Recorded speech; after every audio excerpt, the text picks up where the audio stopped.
السلام علیکم ناظرین، میں ہوں نوائی ٹیسا سے آپ کا میزبان ڈاکٹر سید صابر علی۔ میرے عقب پر دیکھ سکتے ہیں آپ پی ایس او پیٹرول پمپ جو کہ رائل سن ہوٹل کے بالمقابل ہے۔ ملک سعید صدیقی جو مسلم لیگ نون کے رہنما ہے، ملک بشیر پیٹرولیم، یہاں پر ڈکیتی کی واردات رونما ہوئی ہے۔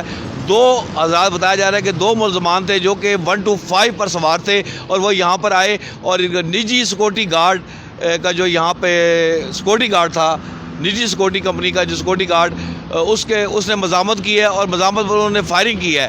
وہ اس کو فائر لگے ہیں اور اس کے بعد وہ موقع پر جاں بحق ہو گیا۔ سیکورٹی گارڈ موقع پر جاں بحق ہو گیا۔ اس کے بارے سے آپ کو اپڈیٹ کر رہے ہیں ناظرین، ڈکیتی کی واردات اور وہ ملزمان جو موٹر سائیکل پر فرار ہو گئے، اور بتایا جا رہا ہے کہ جو سیکورٹی گارڈ ہے اس کی رائفل بھی چھین لی ہے انہوں نے اور وہ یہاں سے فرار ہو گئے ہیں۔ اس وقت ہمارے آگ پر دیکھ سکتے ہیں پولیس کی بھاری نفری موجود ہے۔ P S O petrol pump Malik Saeed Siddiqui کا جو پیٹرول پمپ ہے، وہاں پہ یہ ڈکیتی کی واردات رونما ہوئی ہے۔